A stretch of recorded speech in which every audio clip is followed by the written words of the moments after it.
In this video, we are going to add horizontal blocking to our scissor gable to better support the fireplace mono trusses from Training Plan 3.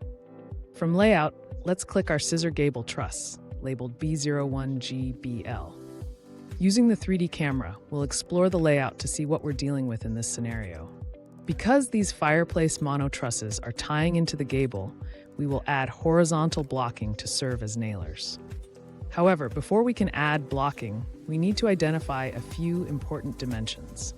Click on the Dimensions Bearing Envelopes icon to display bearing dimensions.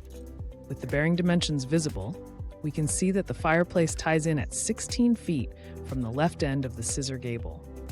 The fireplace dimension is 5 feet, so we'll want to place horizontal blocking from 16 feet to 21 feet. We also need to determine the height to place the blocking. Let's take a look at one of the fireplace trusses to determine the overall height. Double-click it from the 3D view, and we can see that the height is a little over 1'4". Let's take a dimension to the bottom of the top chord by right-clicking and selecting it from the menu, or by clicking the icon for dimension mode. That's at a little over 1 foot. We will place a 2x6 block at 1 foot and see if that does the trick. All right, let's get to work on our scissor gable. Expand the left sidebar and click to open our scissor gable truss named B01GBL. First thing we will do is click to analyze this truss. We need to identify any overcapacity plate pairs or members. Looks like this gable stud at the ceiling peak needs adjusted. Let's click on the plate and delete it. We'll make adjustments to the bottom of W23. Click on W23 and go over to the Properties panel to see what is being used as our bottom cuts. Scroll down and we will see the cuts used to trim the bottom. If we hover over the B4 port cut in the list, we see this is one of the cuts used to cut the bottom. Let's delete this cut, which should extend the gable block down to B3. Let's reanalyze this. By adjusting the end cut, we have better grip for this joint. That all looks good. Next, let's add the horizontal blocking for our fireplace trusses. So zoom out and pan over to the left so we can focus on the area between W11 and W14. We know that our blocking will begin around 16 feet from the left end of the truss. We can also see that a splice is here at 18 feet. So we are going to create a member starting to the right side of W11, which should do the trick. Let's add some blocking. Right-click in the scene and select Member from the list. We will reference the bottom edge of the truss and then go up 1 foot and click to place the member here.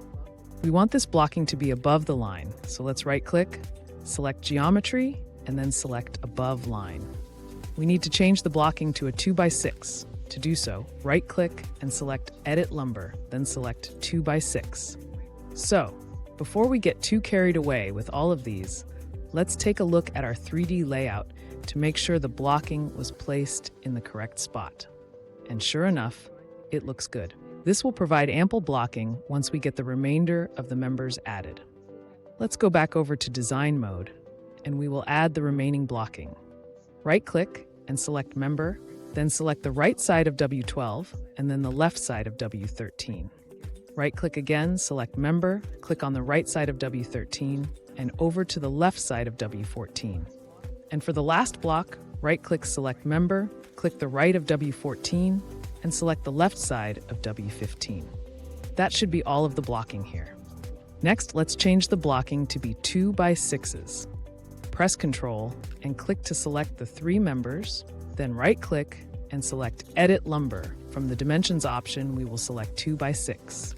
Before we wrap up this truss design, let's verify that the fireplace mono trusses do not show up as carried components, which would apply additional load on the gable.